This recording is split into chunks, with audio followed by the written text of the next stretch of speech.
दुनिया का सबसे बड़ा कॉन्टिनेंट अफ्रीका नेचुरल रिसोर्सेज से भरा पड़ा है। दुनिया के 30% natural resources gold, diamond, uranium और हाइड्रो सोलर एनर्जी के साथ ही ऑयल रिजर्व भी पाए जाते हैं अफ्रीका में। लेकिन इतनी सारी सुख सुविधाओं के बाद भी अफ्रीका दुनिया का सबसे गरीब देश क्यों है? आखिर अफ्रीका की इस हालत का जिम्मेदार कौन है? करप्टेड पॉलिटिशियंस जिन्होंने लालच के चक्कर में अपने ही रिजर्व्स बेच दिए, या वो यूरोपियन कंट्रीज जिन्होंने अपने फायदे के लिए अफ्रीका को एक्सप्लॉइट किया?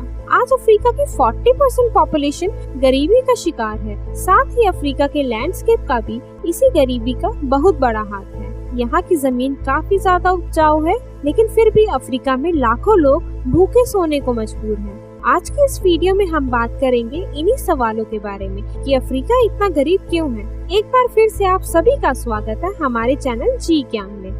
अफ्रीका तकरीबन 100 सालों तक फ्रेंच और ब्रिटेन एम्पायर का गुलाम रहा। यूरोपियन कंट्रीज ने अपने बेनिफिट्स के लिए किसी तरह अफ्रीका के नेचुरल रिसोर्सेज को एक्सप्लॉइट किया, ये बात किसी से छुपी नहीं रही। 18वीं सदी से ही फिजिकली स्ट्रॉन्ग लोगों को गुलाम बनाकर अफ्रीका से यूरोप ले जाया जाता था। साथ ही गोल्ड और डायमंड के साथ दूसरे नेचुरल रिसोर्सेज को हासिल करने के लिए भी हजारों अफ्रीकन्स को गुलाम बनाया गया और ना जाने कितने लोगों को बेरहमी से कत्ल किया गया। अफ्रीका को इस दुर्गति तक पहुंचाने में ब्रिटिशर्स का बहुत बड़ा हाथ है, लेकिन ब्रिटिशर्स ने इंडिया, सिंगापुर, न्यूजीलैंड जैसे अदर कॉन्टिनेंट्स के साथ भी तो यही किया जो अफ्रीका के साथ किया। लेकिन ये सभी देश तो आज बेहतर हालात में हैं, तो अफ्रीका के साथ ऐसा भी क्या हो गया?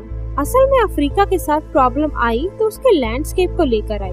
वर्ल्ड का 80% ट्रेड समुद्र के थ्रू होता है, इसीलिए किसी भी देश के लिए कोस्ट लाइन का होना बहुत ज्यादा जरूरी है। अफ्रीका का कोस्ट देखने में तो काफी बड़ा है, लेकिन अफ्रीका की मेजर कोस्ट लाइन बनाए जाने के कैपेबल नहीं है। शायद इसीलिए अफ्रीका की कुछ ही कोस्ट लाइन ट्रेड से कनेक्टेड है। दूसरी ओर अफ्रीका से 3 गुना छोटा कॉन्टिनेंट यूरोप वर्ल्ड का 40% ट्रेड कंट्रोल करता है, क्योंकि यूरोप का कोस्ट लाइन अफ्रीका से काफी बड़ा और बेहतर है। एक कारण यह भी है कि अफ्रीकन रिवर इतनी बड़ी और नेविगेबल नहीं है कि उसमें बड़े कार्गो शिप चल सके। शायद इसीलिए अफ्रीका से ट्रेड करना हमेशा से मुश्किल रहा है।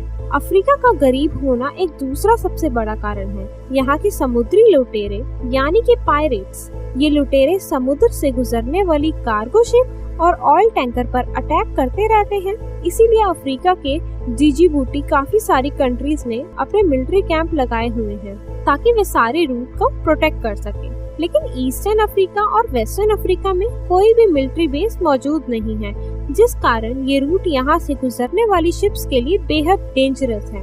2013 में नाइजीरिया के पास पायरेट ने एक ऑयल टैंकर को अपने कब्जे में कर लिया और अपनी डिमांड पूरी होने तक शिप के सभी स्टाफ को बंदी बनाए रखा, जिसकी वजह से काफी सारी कंट्री अफ्रीका के थ्रू ट्रेडर्स को अवॉइड करती है और अफ्रीका के हाथ से काफी सारी ट्रेड अपॉर्चुनिटीज मिस हो जाती है। अफ्रीका के ग्रो ना होने का तीसरा सबसे बड़ा कारण यह है कि लोगों में लैंग्वेज, रिलीजनल और कल्चरल डिफरेंस का होना बहुत जरूरी है। अफ्रीका का नॉर्थन पार्ट बड़े रेगिस्तानों से भरा हुआ है और दुनिया का सबसे बड़ा डेजर्ट सहारा भी अफ्रीका के नॉर्थन एरिया में ही स्थित है और यहाँ ज्यादातर मुस्लिम लोग रहते हैं। दूसरी तरफ अफ्रीका का southern part greenery, forest, river और नेचुरल रिसोर्सेज से भरा हुआ है और यहाँ क्रिश्चियंस मेजॉरिटी में लोग रहते हैं। 19वीं सदी में ब्रिटिशर्स और फ्रेंच एम्पायर ने अफ्रीका को नॉर्थर्न और साउथर्न 2 बॉर्डर में डिवाइड कर दिया, लेकिन कल्चरल और लैंग्वेज डिफरेंसेस होने के कारण यहाँ पिछले 60 सालों से तनाव चल रहा है। लेकिन अफ्रीका कॉन्टिनेंट का एक ही कंट्री अपनी किस्मत खुद लिख चुका है। बोत्सवाना अफ्रीका का सबसे अमीर कंट्री है। बोत्सवाना भी 1967 में ही ब्रिटिश एम्पायर से आजाद हुआ और इसकी हालात में भी बाकी देशों के जैसे ही थे।